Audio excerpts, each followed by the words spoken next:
মিশরের বিপক্ষে ব্রাজিলের একাদশ কেমন হবে? ব্রাজিলে খেলা মানে দারুণ উত্তেজনা। বিশ্বকাপের আগে এই ম্যাচটি ব্রাজিলের জন্য অনেক গুরুত্বপূর্ণ। কার্লো আনচেলত্তি নিশ্চিত করেছেন মাঝমাঠে তিনজনকে খেলার চিন্তা ভাবনা করতে পারে। কার্লো আনচেলত্তির অধীনে ব্রাজিলের হয়ে সবচেয়ে বেশি গোল কন্ট্রিবিউশন ভিনিসিয়াস জুনিয়র, 6টি গোল, 3টি অ্যাসিস্ট এবং 3টি গোল। এস্তেভাও উইলিয়াম 5টি গোল, তার কোনো অ্যাসিস্ট নেই, সরাসরি 5টি গোল।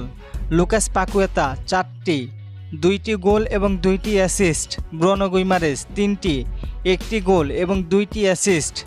আনচেলত্তির যুগে আক্রমণ ভাগে সবচেয়ে বেশি প্রভাব ফেলেছে ভিনিসিয়াস, তবে গোল করার ক্ষেত্রে এস্তেভাও দারুণ ধারাবাহিকতা দেখিয়েছে। বিশ্বকাপে তাকে মিস করতে যাচ্ছি। ইনজুরি নামক জিনিসটা শুধু ব্রাজিলিয়ানদের সাথেই বেশি। নেইমার তো প্রায় শেষের পর্যায়ে আছে। চলেন দেখে আসি ব্রাজিলের একাদশ যেমন হতে পারে।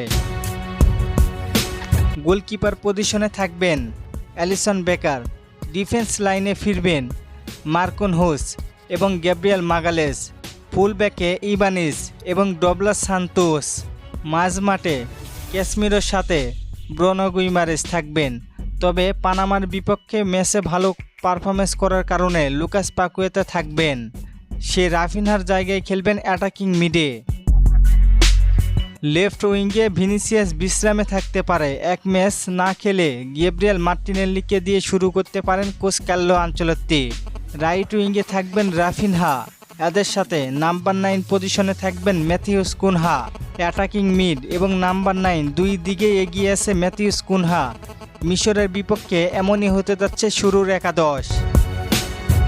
কি মনে হয় আপনাদের? এই একাদশ নিয়ে ব্রাজিল কি মিশরকে হারাতে পারবে? জানিয়ে দিন কমেন্ট করে। আর চলেন আপনাদের কমেন্টগুলো দেখে আসি। কাশেম ভাই প্রশ্ন করেছেন আমি আর্জেন্টিনার খবর রাখি কিনা। ভাই সব দলের খবরই রাখি একটু একটু করে। আরেকবার প্রশ্ন করেছেন ব্রাজিলের বর্তমানে সবথেকে ভালো মিডফিল্ডার লুকাস পাকুয়েতা।